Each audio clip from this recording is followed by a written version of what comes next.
कितने वर्षों से, सैकड़ों वर्षों से सनातन धर्मावलंबियों के साथ हो रहा था।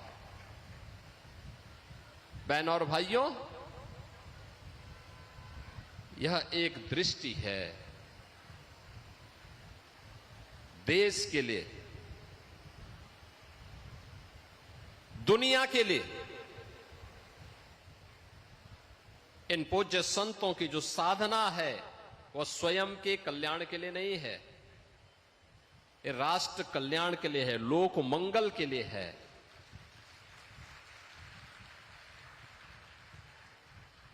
आप देख रहे होंगे बहुत सारे लोग ऐसे होंगे जो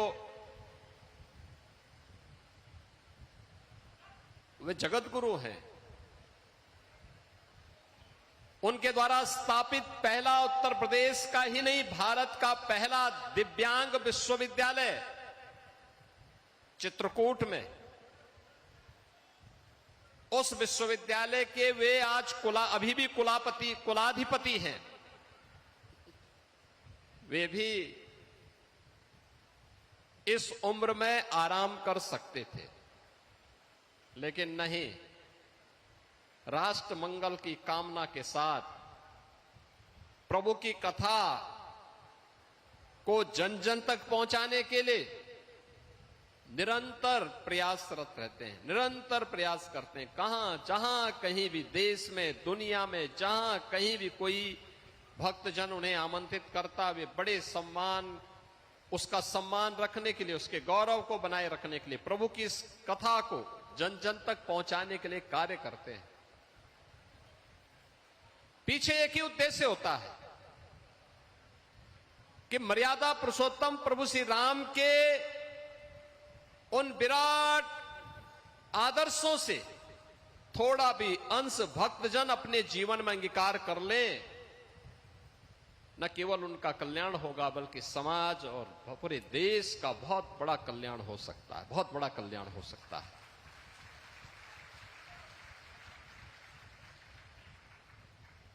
याद करिए ना, तो रावण और उसके राक्षस जो करना चाहते थे, उत्तर भारत में भी घुस चुके थे, आर्यावर्त में उनकी घुसपैठ थी, पूरा दंडकारण्य खरौर दूषण के आतंक से त्रस्त था। बस्तर तक ताड़का पहुंच गई थी, मारीच और सुबाऊ पहुंच गए थे। वहां के सुंदर वनों को, नगरों को उन्होंने उजाड़ करके तहस नहस कर दिया था, उजाड़ कर दिया था। याद करना, जब भी नकारात्मक ताकतें वर्चस्व में आएंगी, ऐसे ही उजाड़ करेंगी, ऐसे ही तहस नहस करेंगी, जो रावण के समय में करते थे। शिक्षण संस्थानों को, शोध के केंद्रों को वैसे ही बंजर करेंगे जैसे खरौर दूषण और ताड़का के द्वारा उस कालखंड में किया जाता था। और तब पहले महर्षि विश्वामित्र प्रभु राम को अपने यज्ञ की रक्षा के बहाने ले गए और ताकत को देखना चाहा कि क्या यही राम हैं जिनके बारे में हम सोचते हैं। तो मुकाबला, सबसे पहला मुकाबला किससे हुआ? ताड़का से। मारीच और सुबाहु को तो बक्सर में ही स्वाहा कर दिया गया था, लेकिन मारीच वहां से कई योजन दूर जाकर के गिरा था। उसकी समझ में आ गया था कि गलत व्यक्ति से टकरा गए हैं, गलत दिशा में जा रहे हैं अब। और इसलिए जब रावण उसके पास जाता है तो आपने देखा होगा, जब रावण ने कहा कि तुम ऐसा करो, तो उसने पहले तो मना कर दिया, रावण को समझाने का प्रयास किया, क्योंकि रिश्ते में रावण का मामा भी लगता था। यही होता है, ये चाचा और मामा जब किसी व्यवस्था में पड़ते हैं ना, तो हमेशा उसको कुसंग की तरफ ही लेके जाते हैं। और सन्मार्ग की तरफ नहीं ले जाते हैं। आपने देखा होगा, शकुनी दुर्योधन के पाले पड़ा तो महाभारत करवा दिया। ऐसे ही ये मारीच रावण के संग आया। रावण ने उनसे कहा कि मेरे साथ इस, पहले तो उसने समझाने का प्रयास किया, लेकिन अंत में उसको मालूम था, रावण ने कहा मार दूंगा अगर नहीं मानोगे तो उसने कहा कि चलो तुम्हें तो मरना ही मरना है, लेकिन मैं तेरे हाथ से क्यों मरूं, कम से कम प्रभु के हाथ से मरूंगा तो उद्धार हो जाएगा।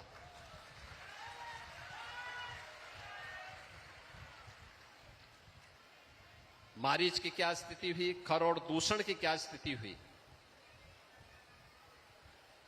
और याद करना, माता जानकी का अपहरण रावण ने किया। मर्यादा पुरुषोत्तम भगवान श्री राम ने इसके लिए अपने स्तर पर पूरा यत्न किया। उत्तर और भारत को, उत्तर और दक्षिण भारत को जोड़ा।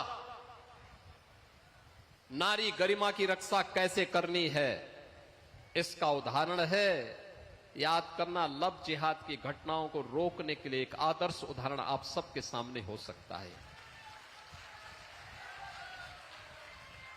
हमें आश्चर्य होता है,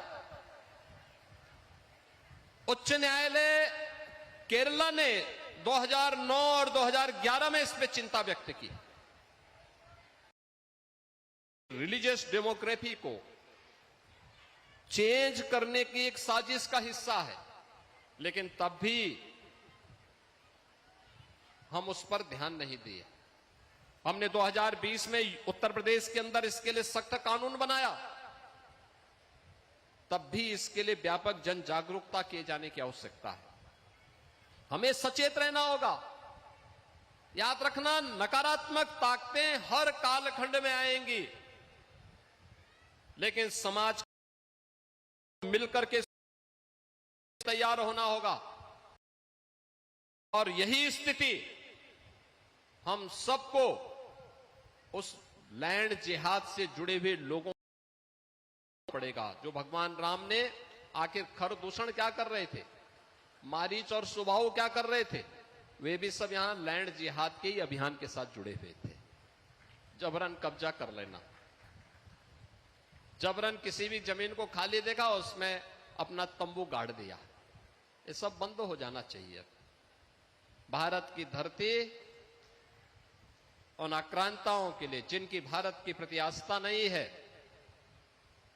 जो भारत के प्रति निष्ठा नहीं रखते, भारत के संस्कारों का सम्मान नहीं कर सकते, बहुत अच्छा, बहुत, उन लोगों के लिए भारत की धरती धर्मशाला नहीं हो सकती है, बहुत एकदम नहीं हो सकती है।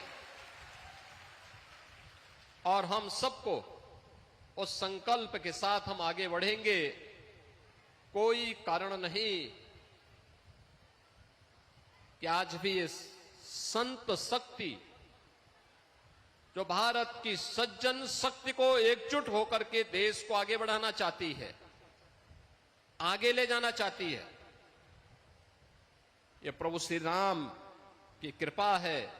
उनका जो आदर्श है, उसी आदर्श को ध्यान में रख करके सभी कार्यक्रम निरंतर आगे बढ़ रहे हैं। तोड़ने वाली ताकतें आएंगी, वे विभाजित करने का कार्य करेंगी। कोई जाति के नाम पे बांटेगा, कोई क्षेत्र के नाम पे बांटेगा, कोई भाषा के नाम पर बांटने का प्रयास करेगा। लेकिन हम सबको कथा के उस मर्म को समझना पड़ेगा जो यहां पे व्यासपीठ से पूज्य जगत गुरु के द्वारा आप सबको यहां पर उसके मर्म को समझाने का प्रयास किया गया है। हम सब उस मर्म को अपने जीवन का हिस्सा बनाएं। कथा केवल सुनने की नहीं, उसको अंगीकार करने की भी एक महत्वपूर्ण कड़ी का हिस्सा होता है। हमारे यहां क्या कहते हैं, हम जिसको अपना आदर्श मानते हैं उसके अनुरूप बने। हम शिव की पूजा करते हैं, हम राम की पूजा करते हैं, तो उनके उन आदर्शों को अपने जीवन में उसका हिस्सा बनाए, उसके अनुरूप हम जीवन जीने का प्रयास करें, उसके अनुरूप बनने का प्रयास करें, उनके उन आदर्शों को अपने जीवन का हिस्सा बनाएं, अपने परिवार के सदस्यों को उन आदर्शों से प्रेरणा लेने के लिए आगे प्रेरित करें। सबका कल्याण होगा। और याद करना, जिसने भी राम को अपने जीवन का आदर्श बनाया उसका कल्याण हुआ है। जिसने राम का द्रोह किया है, याद करना, उसको इस धरती पर कोई जगह नहीं मिली है, कोई जगह नहीं मिली है। हम सब इस बात को ध्यान में रखेंगे। अनेक उदाहरण आपके सामने हैं, अनेक उदाहरण आपके सामने दिए जा सकते हैं, उदाहरण आपके सामने दिए जा सकते हैं। रामायण कालखंड के भी उदाहरण आपके सामने हैं। मारीच है,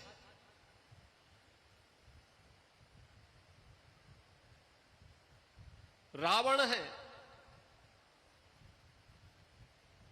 उच्च कुल में और श्रेष्ठ व्यवस्था में जन्म लेते हैं, लेकिन पशुवत मारे जाते हैं क्योंकि राम के साथ द्रोह करते हैं। और हमारे पवन सुत हनुमान जी हैं या विभीषण हैं, सामान्य जीवन में उनको भले ही जन्म के समय उसके उपरांत कितना सम्मान मिला, लेकिन राम की संगत में आने के बाद लोग पूज्य हो गए, सबके लिए पूज्य हो गए। हम प्रातःकाल जिन 7 नामों को स्मरण करते हैं उनमें विभीषण का भी नाम है। हमारे यहां हर समस्या का समाधान हम किसी को मानते हैं, आप देखते होंगे, और हम लोग बचपन से इस बात को देखते रहे हैं। कोई गांव का अनपढ़ व्यक्ति भी, निरक्षर व्यक्ति भी होगा, लेकिन उसको हनुमान चालीसा जरूर याद होगी। हनुमान चालीसा वो जरूर याद करके रखता था। ये है ताकत। और इसीलिए तो आप सौभाग्यशाली हैं कि तुलसी पीठाधीश्वर के श्रीमुख से जगतगुरु रामानंदाचार्य, तुलसी पीठाधीश्वर पूज्य स्वामी रामभद्राचार्य जी के श्रीमुख से इस पावन कथा को श्रवण करने का आनंद आपको प्राप्त हुआ है। और हम लोग इसीलिए कहते हैं, मध्यकाल में तुलसीदास जी ने जो जनचेतना जागृत की थी, समाज को एकजुट होने की, विदेशी आक्रांताओं के प्रति सचेत होने की, प्रभु राम के प्रति भक्ति का जो संदेश दे करके उन्होंने पूरे उत्तर भारत को एकता के सूत्र में जोड़ने का काम किया था। वही कार्य आज जगतगुरु रामानंदाचार्य पूज्य तुलसी पीठाधीश्वर कर रहे हैं, और जिनके श्रीमुख से पावन कथा का श्रवण करने का आनंद आप सबको प्राप्त हुआ। आप सब पूज्य महाराज जी के आशीर्वाद से प्रभु की कृपा के पात्र बने, इस पावन कथा को श्रवण करने का आनंद आपको प्राप्त हुआ। ऐसे विद्वान संत के श्रीमुख से प्रभु की इस गाथा को वर्तमान परिप्रेक्ष्य में हम सब कैसे अंगीकार कर सकते हैं या सुनने जानने का अवसर प्राप्त हुआ। और साधना उनकी देखो,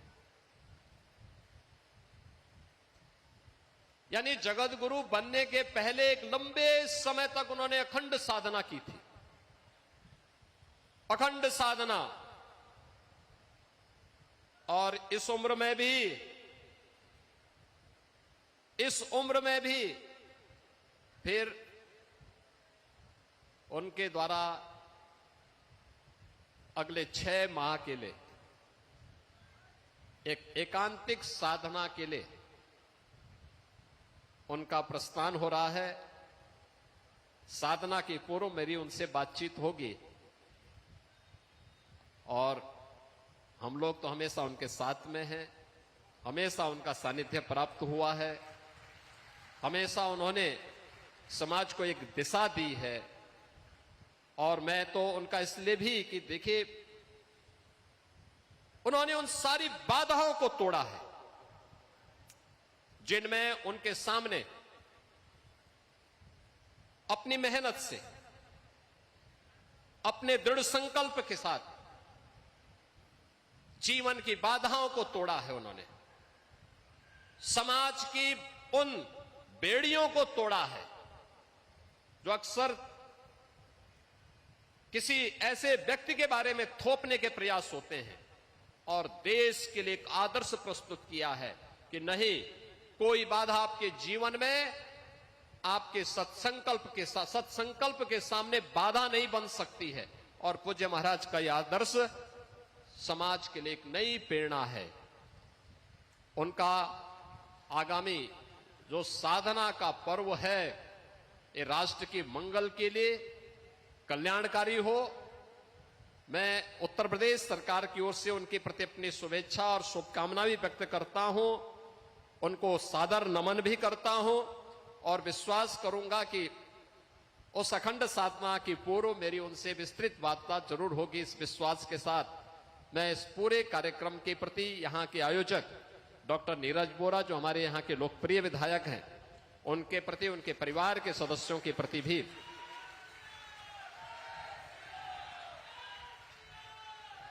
हृदय से मैं बधाई देता हूं, अपनी शुभकामनाएं देता हूं। आप सभी भक्तजनों का मैं अभिनंदन करता हूं। इतनी भीषण गर्मी चल रही है, सर्दी, गर्मी, बरसात, आंधी, तूफान, इन सब की चिंता के बगैर आप भी बैठे हैं। देखो, आपके लिए कोई गर्मी नहीं है, कोई आंधी तूफान नहीं, कोई आपदा नहीं, क्योंकि प्रभु के सानिध्य में जो आ गया और इन प्रकार की दैवीय आपदाओं से हमेशा मुक्त रहता है। आपदा त्रय से वो हमेशा मुक्त रहता है, और आपका जीवन इसी प्रकार से सुख और समृद्धि की ओर आगे बढ़ता रहे। इस विश्वास के साथ मैं एक बार फिर से व्यासपीठ को नमन करते हुए पूज्य महाराज जी का अभिनंदन करता हूं। जय जय श्री राम। जय जय।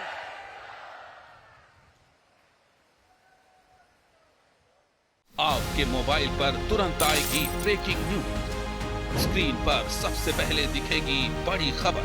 देश दुनिया की हर खबर एक जगह। अब आपके मोबाइल पर तुरंत फटाफट इंस्टॉल कीजिए न्यूज नेशन ऐप और रखिए खुद को अपडेट।